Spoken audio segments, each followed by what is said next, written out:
It's cold outside, so I am inside getting ready for some warmer weather. I posted some pictures of these little crazy looking things I'm tying up right here. It's a Z-Man, it's a football Ned head. Now, as we all know, a football jig catches a lot of fish.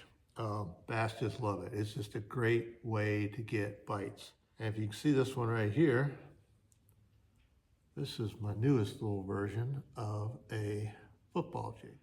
Obviously it's little, right? These are 3/16. I found that to be really my favorite size of them. Now it comes in 8 3/16 and a quarter. Now the 3/16 seem to work really well. If you can see, I'm tying this on here. And what I'm using is, I'm just using my little fly tying vise that I've got set up here. I've got my thread and my bobbin and stuff. And I'm gonna show you how easy this is to do. Is just run the thread down the hook shank. And all I'm gonna do is just get started wrapping that thread around the shank of the hook. And I'm kind of going over that piece that I laid down on the shank. All I'm gonna do is just trim that off. It's just to hold it on there. There's no other attachment other than it just being wound around it, much like you do with your line when you're putting it on your reel. I just wanna wrap enough wraps to where I look like I have that little section covered, okay? So I'll do some little zoomed in footage of this as well. And then all I'm gonna do is, I'm gonna take jig skirt material. Now you can take it off of a existing jig, or you can buy the skirt material, what have you. And I think the key is for this, on this finesse system, is the number of threads that or a number of strands that I'm using. So all I'm using is, this is an existing little skirt, and I'm just cutting off about 15 so strands, something like that. Kind of a guess. It's not a lot. It doesn't look like enough, let's put it that way, but it will be. Now all I do is then I lay this, the jig head's facing this way, so I'm gonna lay the rubber skirt on the front of that. Now there's a little keeper on this hook that Z-Man makes, and I kind of use that as my guide. I'm gonna start some thread around that rubber skirt. You're gonna start off not wrapping it very tightly. If you try to wrap it tightly at first, it ends up pulling the rubber around, and it gets all out of whack. You just want to get a good number of wraps around that where I can start seeing more thread than I do skirt material. Then what I'm gonna do is two things.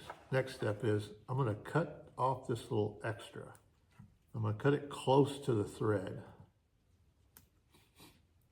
Typically on a skirt, the skirt hangs out both sides of where it's tied or where the band is. On this one here, the skirt material is all gonna be out of one side of where the thread is holding it onto the hook point. And I'll show you why. So then I'm just gonna start wrapping that. And another little tip for you, once you get to this point here, it's best to I'll loosen it up and then let it hang this way. And so then that way, because if you're trying to tie it and the hook and all is hanging this way, the rubber tends to get in and around that thread. If you hang it this way, it's a lot easier to wrap around there because the gravity keeps the skirt material out of your way. I can finish that up with just a little whip finish, just a simple couple overhand knots. Tighten that up. Just be careful not to get your strands in there. Not gonna take a lot. You're gonna be using some super glue. But anyway, now we got that tied on there, like so. Now, there we go. We just created a simple little, now it looks like just a few strands, right? Now here's the cool part. Now, once you put one of these Z-Man little TRD, this is the craw version, TRD craw. This is what I started using it with right here, was the craw one. And once you add the bait on there, it looks a lot better. Like, it doesn't look near as naked. That one works really well. But I tell you, the one that worked the best is this one right here. This is the bugs, the little TRD bugs. This one right here, there's one just without it on the hook shank. Just that little bug style bait, that one right there. Fish just love that thing, and I mean bass. They just loved it. Just on that simple little jig head with that on the back of it. This one right here I actually added.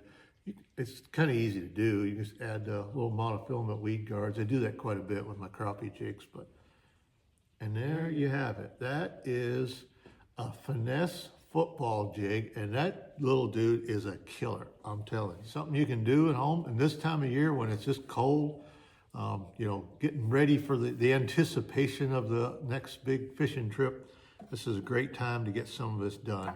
Try yourself and let me know how it works, because I've been more than happy with these little finesse football jigs. They're simple to do, and man, are they effective. But especially when you go to fish with it, right there, a little drop of super glue. Because when it comes to, I like the gel type, it doesn't run everywhere, but personal preference. But when it comes to elastic and super glue, I mean, they get along so well. It does a great job of keeping that bait in place. I'll just put a couple drops on there, and since you have that thread around there, that'll make it stick to the hook shank even better. And so everything becomes one once you add a little bit of glue onto that hook shank. But you know, get the little TRD, the bugs, the little craws. Everybody's already got TRDs, just the little worms, and any of those will work great on this little finesse football jig system.